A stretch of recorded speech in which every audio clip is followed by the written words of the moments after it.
ગુજરાત જાહેર દ્વારા લેવાઈ રહેલી સ્ટેટ ટેક્સ ઇન્સ્પેક્ટર વર્ગ 3ની 300 જગ્યા માટે રાજ્યમાં અલગ અલગ કેન્દ્રો પર શાંતિપૂર્ણ રીતે સંપન્ન થઈ હતી।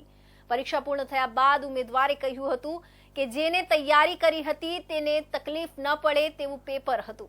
તમામ વિષયોને મહત્વ આપી સવાલો પૂછાયા હતા। પેપરને સહેલું પણ નહીં અને અઘરું પણ ન કહી શકાય। પરીક્ષા શરૂ થઈ તે પહેલા ગેરરીતિ અટકાવવા માટે તમામ કેન્દ્ર પર ચુસ્ત પોલીસ બંદોબસ્ત ગોઠવવામાં આવ્યો હતો। 3 તબક્કામાં પરીક્ષાર્થીઓનું ચેકિંગ કરીને જ પરીક્ષા કેન્દ્રમાં પ્રવેશ અપાયો હતો। સુરત શહેરમાં જીપીએસસીની પરીક્ષા માટે ઉમેદવારો અવ્યવસ્થાનો સામનો કર્યો। ગૂગલ મેપ પર સંપૂર્ણ આધાર રાખતા 100 જેટલા વિદ્યાર્થીઓ પોતાના સાચા પરીક્ષા કેન્દ્ર પર પહોંચવાને બદલે ખોટા સ્થળે પહોંચ્યા હતા। આ વિદ્યાર્થીઓમાંથી ઘણા વલસાડ, નવસારી અને તાપી જેવા દૂરના વિસ્તારોમાંથી આવ્યા હતા।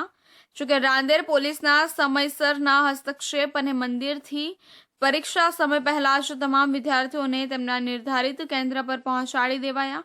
Gujarat public service commission GPSC દ્વારા સ્ટેટ ટેક્સ ઇન્સ્પેક્ટર વર્ગ 3ની પરીક્ષા લેવામાં આવી હતી। આ માટે સમગ્ર રાજ્યમાં કડક સુરક્ષા વ્યવસ્થા ગોઠવવામાં આવી હતી। સુરતમાં કુલ 56 શાળા કોલેજમાં 555 ક્લાસરૂમમાં આ પરીક્ષા યોજાઈ હતી। દરેક સેન્ટર પર સુરત પોલીસ દ્વારા દરેક ઉમેદવારને મેટલ ડિટેક્ટર દ્વારા ચકાસણી કરવામાં આવી હતી। પરીક્ષા કેન્દ્રમાં પોલીસ બંદોબસ્ત વચ્ચે પ્રશ્નપત્ર ગનમેનની સાથે અંદર લઈ જવામાં આવ્યા હતો। પરીક્ષા કેન્દ્ર પર તમામ ઉમેદવારોને કેન્દ્રની બહાર જ બૂટ, ચપ્પલ અને મોજા ઉતારવા માટે સૂચના આપવામાં આવી હતી। મેટલ ડિટેક્ટર દ્વારા તમામ ઉમેદવારોની ચકાસણી કરવામાં આવી હતી। મોબાઈલ ફોન અને ડિજિટલ ઘડિયાળ સહિતના તમામ ઇલેક્ટ્રોનિક ઉપકરણો બહાર મૂકવામાં આવ્યા હતા। સુરતમાં ચુસ્ત પોલીસ બંદોબસ્ત અને ગનમેનની સુરક્ષા સાથે પ્રશ્નપત્રો પરીક્ષા શરૂ થાય તે પહેલા લાવવામાં આવ્યા હતા। રાજ્યમાં છેલ્લા કેટલાય સમયથી પરીક્ષાઓમાં પેપર લીક થવાની અને ચોરી થવાના બનાવો બન્યા હતા, જેને રોકવા માટે પ્રથમવાર બાયોમેટ્રિકથી જ પરીક્ષાર્થીઓને પ્રવેશ આપવાનો અમલ કરવામાં આવ્યો છે।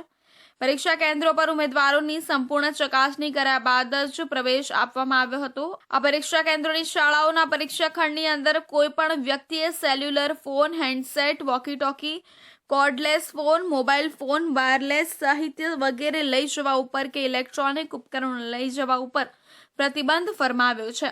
તેમજ પરીક્ષા કેન્દ્રની બહાર આજુબાજુમાં 100 મીટરના અંતરમાં પરીક્ષા દરમિયાન 4 કે તેથી વધુ વ્યક્તિઓએ ભેગા થવું નહીં।